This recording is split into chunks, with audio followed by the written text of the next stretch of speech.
Jason Lancaster. I sing and play guitar for Go Radio. Okay, Jason, how did Go Radio come to be about? I'm so excited. Just friends want to play music together, you know? Like, that's really the story behind Go Radio. You know, I feel like everybody is just kind of like has known each other for a long time. The exception of Alex, he came in later when we lost our last guitar player. But you know, like Matt, Steve, and I have all known each other for years. Alright, so why the name Go Radio? That's another thing. There really is no. No story behind it? Yeah, I'd like to say that it's something that's like huge and you know, almost mystical, but there really is nothing. It's Go Radio is just a term that, you know, we thought was very much describing what we wanted to do and what we wanted to accomplish. All right. So what has been your favorite show to play in your career so far? I don't know. That's a tough one. I've played a lot of shows. Anytime we play anywhere in the Midwest, it's always really good. You know, it's always just amazing. I love this area. All right. So growing up, what was your biggest musical influence? My dad. Yeah, he was a musician, got me started. I was on stage by the time I was 2. Like, he was always right there, you know, like, if I had any questions, he was always there to you know, kind of like steer me in the direction I wanted to go in, so it was always my dad. So you can say you have full family support of doing this? My dad was very supportive, yeah. Alright. So what was your first job you had and did you like it? My first job ever, let's see. I want to say it was roofing, actually. Like, when I was like 14, I started roofing with my uncle, like doing metal roofs, and, you know, it wasn't something I liked, but I feel like that's why they call it work, you know, like, that's what they always told me, is it's not called play, it's called work. You know, you're not supposed to enjoy it. But, I don't know. As far as work goes, I enjoy it. Alright. So, what are some of the bands that you are, like, that you're listening to right now? I listen to pretty much the same bands all the time. And that's Bright Eyes. I listen to anything Ben Gibbard has ever done. Let's see. I'm listening to Mumford & Sons a lot right now. And Jimmy Eat World probably. Jack's Mannequin is in there as well. Alright. Nice little variety. So, if you could pick any of the bands to be on a dream tour with you guys, what bands would you pick? I just listed them all those same bands. Okay, so what are your views on bullying? On what? Bullying? I think bullying is bullshit. It's a terrible thing. You know, like all you do is just kind of like push people around. And, you know, they only do it to people that can't push back, and that's just not cool. Okay. So what are some words that you would, you know, some advice you would give to your fans on about them being bullied? Stick up for yourselves. You know, like, you're only going to be bullied as far as, you're only going to be pushed as far as you allow them to push you. You know, you get hit back, you know, it's always, like I myself was bullied when I was a kid. It was never fun, it was never a good thing, but, you know, like I'd rather get in trouble for fighting than go home at night and be upset about, you know, someone pushing me around and me just taking it, you know, like, if someone pushes, you push back, that's just how it goes. Alright, so what are your thoughts on the fans' feedback of Lucky Street and the deluxe edition that just came out? I'm really stoked about it. You know, like everyone seems to, you know, be really excited about it. You know, the direction and the meaning behind the songs. Like we were, you know, kind of worried on edge a little bit. You know, just on how people were how they were gonna take the whole idea that, hey, we're talking about stuff other than just boy meets girl. You know, like, and we were really worried about it. But people are very receptive to it. They're opening it up, and we're finding that some of our favorite songs are our fans' favorite songs, and it's just amazing. Alright. So what was the biggest inspiration while writing Lucky Street? Just life, literally like everyday life, you know, like, I go by the motto that without blood on the sword, it's just a toy.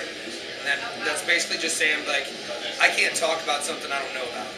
You know, like, I can't talk about someone having cancer because I've never had it. I can tell you what it's like to be friends with someone who's had cancer, but not actually have it myself. So I would never write a song about, you know, what having a brain tumor is like. You know, it's very everything we write actually happened to us. You know, like it's very important that it stays that way to me. All right. So what is one stereotype that you hear from your fans about your band? Yeah, honestly, I don't hear it. You know, like I honestly don't hear any stereotypes. People are very open-minded when it comes to Go Radio. And our fans seem to be just as open-minded to things as we are. So it's, we don't look at anything as that's the way that's going to be. It's just very matter of fact. As things come, they happen. All right. So, what are your views on fans that self-harm? Fans that self-harm? I think it's sad. I think that there's a mixture of people that I think half of them do it for attention, and I think the other half do it because there's legitimately something going on in their lives where they feel like that's the only way out. And we've had a couple people come up and go, Lucky Street and your radio have helped me stop cutting. And I just take them all in and give them a big hug and go, never do that again. There you have it. There's always another answer to that. Like, I used to date a girl that cut, and I didn't know it until way later, but it's one of the most detrimental things that you can do, not only to your body, but to your mind. To associate, relief with pain. That's something that's going to haunt you for the rest of your life, and it's like you can't do that. You can't do that. If there's something bothering you at that point that needs to be addressed, that problem needs to be addressed. Actually, we've gotten really good. Your response was excellent for your fans. We've gotten some people like, I don't know, I've never been in that situation, but I love your response. Thank you. You're welcome. Okay, there's going to be a few fun questions. What is your favorite alcoholic beverage? Whiskey. Okay. If you were to get a drunken tattoo, what would you get? A unicorn riding a bull over a rainbow. Okay. How would you describe each member of your band in one word? Burns is factual. See, Steve is Asian. Alex is fairy-like. We'll call it that. He's just very float around. All right. What is your favorite word to use? Fact. Okay. If you trapped on a desert island, what 3 things would you have with you? A Starbucks, a Domino's, and a Qdoba. Okay. What kind of animal would you be and why? A shark, just because they're awesome.